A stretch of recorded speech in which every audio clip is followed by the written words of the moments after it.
На кулинарное разнообразие удмуртской кухни, история которой насчитывает более 500 лет, повлияли традиционные занятия народа – пахота, животноводство и огородничество.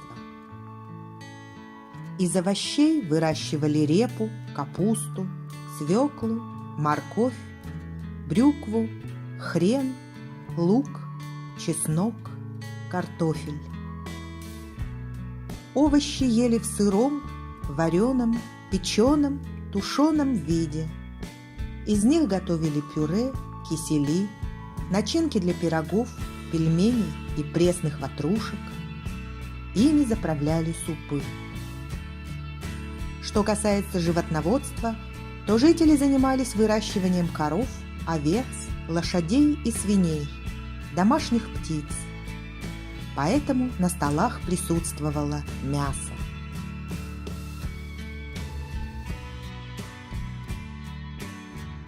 Главным повседневным блюдом был хлеб и другие блюда из муки и крупы. Хлеб ценили превыше всего. Говорили: хлеб велик, хлеб дороже золота. Его пекли из ржаной или овсяной муки. Ели хлеб много, при каждой трапезе и почти со всеми блюдами. Кроме хлеба, удмуртские хозяйки создали разнообразные мучные изделия, которые готовили в выходные и праздничные дни. Среди них лепешки из кислого теста, табани, из гречишной или овсяной муки. Их ели, намазывая зыретом, молочным киселем или сметаной.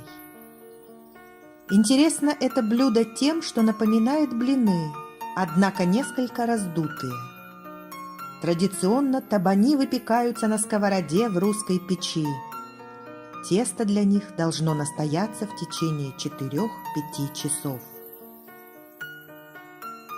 Пресные ватрушки, перепечи, готовились с различной начинкой.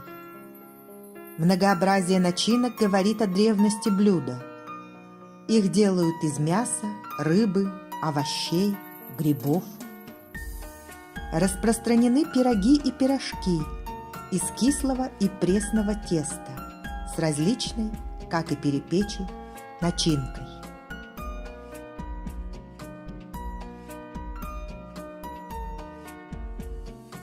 Традиционным блюдом удмуртов были каши из всех возделываемых злаков.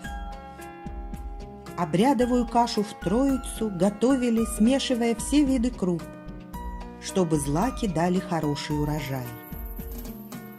Крупой заправляли супы, а из муки заваривали кисели, саламаты. Повседневное питание состояло из разнообразных супов, вид которых зависел от сезона.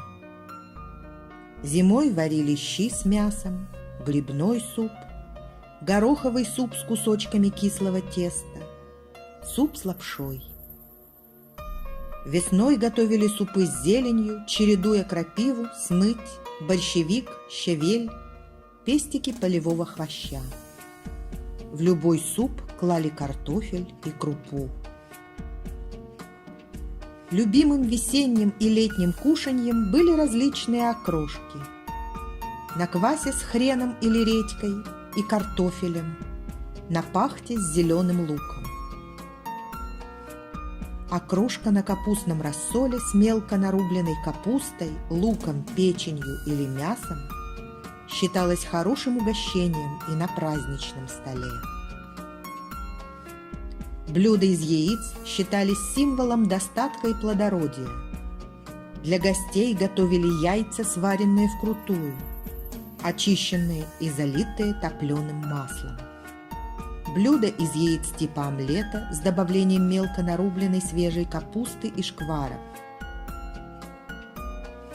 В небольшом наборе сладостей мед занимал первое место. В прошлом готовили различные сладкие кушанья из конопляного семени, варили его в меду, добавляли в тесто для коржиков, подлив из толченого семени, подавали к лепешкам. качестве сладостей употребляли сушеные ягоды, морковь, брюкву, репу. Ими, как и семечками подсолнуха, угощали друг друга на молодежных вечерках. Свежее молоко удмурты практически не использовали. Молочные продукты, масло, сметана и молочная каша считались гостевыми. Кисломолочные – пахта, ряженка, простокваша – повседневными.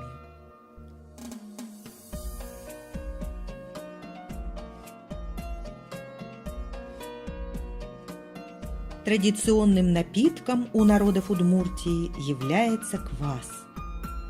Готовится он из ржаного хлеба и употребляется как в чистом виде, так и сдобренный различными добавками. Весной лакомились березовым соком. На чай заваривали душицу.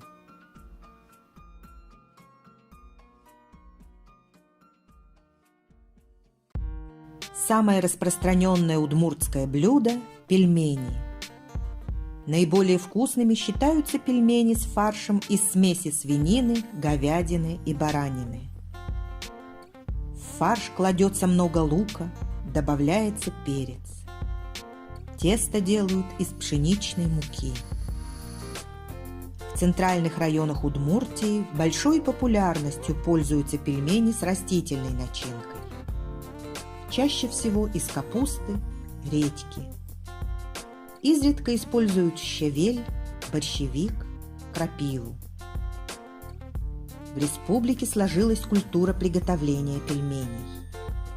По легенде, приготовление этого блюда – мистическое действо, в котором объединяются все стихии. Вода питает растения.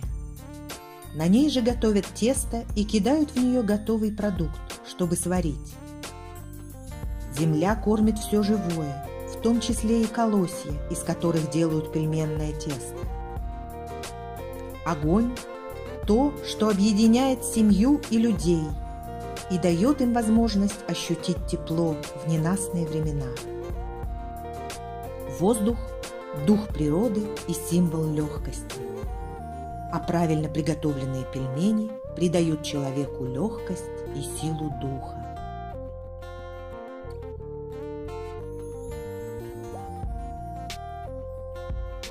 Удмуртия – это кладезь рецептов и интересных кулинарных находок. В республике активно развивают гастрономический туризм. В деревне Старые Быги Шарканского района с 2016 года проводится международный фестиваль финно-угорской кухни «Бык-бык». «Бык-бык», говорят удмурты, когда у хозяйки удается вкусный каравай. Он пышный и мягкий, как мох. У фестиваля есть свой логотип – деревянная лопатка, которую использовали в старину для выпечки хлеба. Главным мероприятием первого фестиваля стало открытие интерактивного музея, посвященного традиционной удмуртской кухне. Гости музея могут принимать участие в кулинарных мастер-классах. Гастрономический фестиваль «Всемирный день пельменя» проводится ежегодно с 2015 года. Фестиваль проводится в феврале и насыщен кулинарными и культурными событиями. В 2020 году за один день фестиваля жители Ижевска и гости столицы съели 7 тонн пельменей.